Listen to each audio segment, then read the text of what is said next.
नमस्कार दोस्तों, स्वागत है आपको कुबेर एकेडमी में और मैं हूं वीपी सिंह। आज हम दरअसल बातचीत करने जा रहे हैं यूपी लेखपाल के बारे में। जैसा कि सबको पता है कि उत्तर प्रदेश में 24 अगस्त को पीईटी का एग्जाम हुआ था और जिसका अभी रिसेंटली रिजल्ट आया है, तो उसके बारे में अब जब रिजल्ट के बाद में ही लेखपाल की वैकेंसी आएंगी तो फिर इसी से लेखपाल की ही नहीं बल्कि अन्य भी वैकेंसी आएंगी। लेकिन हमें जो बातचीत करनी है वो लेखपाल की वैकेंसियों के बारे में हम बातचीत करना चाहते हैं। तो देखिए, इसमें दरअसल जो लेखपाल की आखिरकार सबसे बड़ी बात यह है कि फॉर्म कब आएंगे फॉर्म। तो ये दरअसल सबसे महत्वपूर्ण बात है, क्योंकि विद्यार्थी काफी कयास लगा रहे हैं कि अब आएंगे और तमाम सारे यूट्यूब वाले अपने हिसाब से चीजों को बताते हैं। लेकिन हमें ऐसा लगता है कि फॉर्म की किसी को निश्चित डेट तो पता नहीं है। हमें ऐसा लगता है कि दरअसल जो फॉर्म आएंगे तो तकरीबन फॉर्म आने में 10 दिन का समय लग जाएगा, करीब नियर अबाउट 10 दिन का समय इसमें लगना चाहिए। अगली बात यह है कि पदों की संख्या कितनी होगी। तो पदों की अगर हम संख्या के बारे में बातचीत करें, पदों की संख्या तो जैसा कि आपको पता है अखबार से और तमाम सारे स्रोतों से पता चलता है कि 7,882 पद हैं कुल लेखपाल के। लेकिन ये जो 7,882 पद हैं, हो सकता है कि इसमें दरअसल पद में वृद्धि होकर के ये 8,500 हो जाए, 9,000 हो जाए या उससे ज्यादा हो जाए, लेकिन ये संख्या कम नहीं हो सकती, इतने तो रहेंगे ही रहेंगे। उसके अलावा अगर बातचीत करें, एक और प्रश्न पूछा जाता है विद्यार्थियों के द्वारा, क्या ट्रिपल सी इसमें मांगा जाएगा? ट्रिपल सी को लेकर के अभी आपने देखा रिसेंटली अखबार में अभी न्यूज आया था, अखबार की एक कटिंग है, अखबार में ये कह रहा है, अखबार से जो जानकारी मिली है वो ये है कि जो राजस्व परिषद है, राजस्व परिषद ने आयोग को ट्रिपल सी का प्रस्ताव दिया था। राजस्व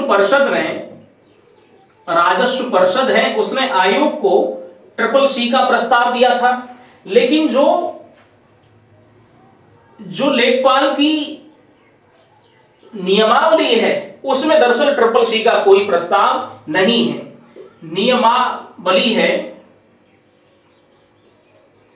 उसमें कोई भी दरअसल प्रस्ताव नहीं है ट्रिपल सी का। अगर इस ट्रिपल सी को दरअसल मांगा जाता है, अगर इस ट्रिपल सी को मांगा जाता है तो नियमावली में संशोधन करना पड़ेगा।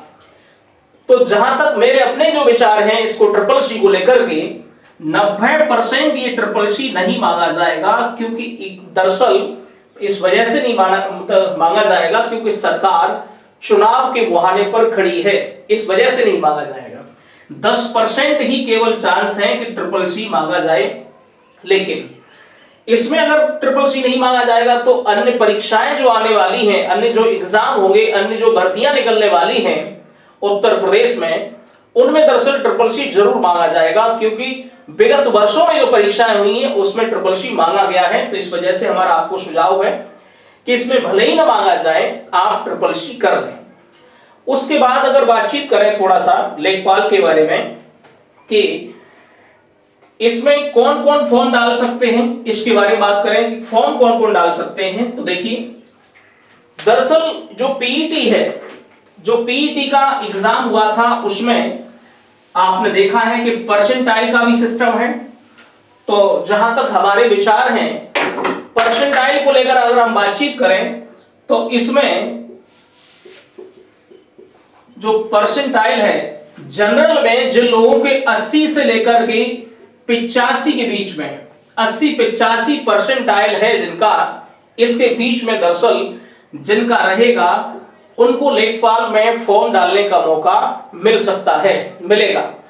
और अगर बातचीत करें इसके बारे में थोड़ा सा सैलरी के बारे में बातचीत करें, लेखपाल की आखिरकार सैलरी क्या होती है, तो सैलरी के बारे में बातचीत करें, इसकी जो सैलरी होती है 30,700, यानी टोटल जो सैलरी बनती है, कई चीजें इसमें शामिल होती हैं, कई चीजों को मिलाकर के 30,700 ये दरअसल सैलरी बनती है। लेकिन ये आपको इतनी नहीं मिलेगी, इसमें से कुछ कट भी होगी, और जो सैलरी कट होगी वो दरअसल तकरीबन 2700 रुपए कट जाएंगे आपके, और आपको जो इन हैंड जो सैलरी मिलेगी नियर अबाउट तकरीबन आपको 28,000 सैलरी आपको इन हैंड मिलेगी लेखपाल में। यही इसकी सैलरी होती है शुरुआती।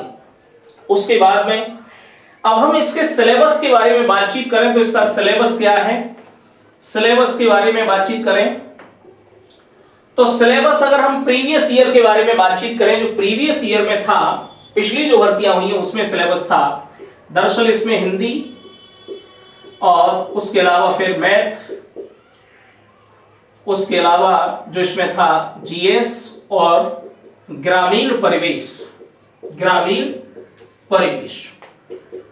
तो पहले इसमें जो हिंदी के 20 प्रश्न थे और ये मैथ के भी 20 प्रश्न और ये भी 20 और ये भी 20, कुल मिलाकर के कहने का तात्पर्य ये था कि ये 80 नंबर का था। कितने का था? 80 नंबर का था और 80 नंबर का था और 20 नंबर का इसमें दरअसल 20 अंक का साक्षात्कार था यानी इंटरव्यू था। टोटल 100 के आधार पर मेरिट लगाई गई थी। लेकिन अब जो चांस है, जैसा कि आपको पता है कि उत्तर प्रदेश सरकार यानी जो वर्तमान सरकार है उसने इंटरव्यू यानी साक्षात्कार खत्म कर दिए हैं। तो ये जो अब जो रिटन होने की जो चांसेस हैं वो ये होंगे कि दरअसल 25 प्रश्न हिंदी के, 25 प्रश्न मैथ के और जीएस के भी 25 प्रश्न और ग्रामीण परिवेश के भी 25 प्रश्न दरअसल आपको देखने के लिए मिलेंगे। तो टोटल 100 प्रश्न आएंगे और इसी से दरअसल कट ऑफ निर्धारित होगी। तो ये थी दरअसल इसके बारे में जानकारी। तो अब एग्जाम इसका कब हो सकता है, एग्जाम कब, एक और प्रश्न है विद्यार्थियों का कि एग्जाम आखिरकार कब होगा। एग्जाम ये लोग कितनी ही जल्दी करवाएंगे। देखिए फॉर्म जब ये निकालेंगे, नोटिफिकेशन जब आएगा, सही बात तो तभी पता चल पाएगी, लेकिन एक कितनी भी ये जल्दी करेंगे तो कम से कम 10-15 दिन, 8-10 दिन तो फॉर्म डालने के लिए देंगे ही देंगे। 10-15 दिन मतलब देंगे ये फॉर्म डालने के लिए। तो एग्जाम ये कितनी ही जल्दी अगर करवा दें तो दिसंबर के अंत में या फिर जनवरी की शुरुआत में दरअसल ये एग्जाम हो पाएगा। अगर आयोग, आपने देखा था पीईटी का रिजल्ट के बारे में ये कह रहे थे कि जल्दी आ जाएगा, इतने दिन में जारी कर देंगे, लेकिन आपने देखा तकरीबन 2 महीने से ज्यादा समय लग गया था पीईटी के रिजल्ट में।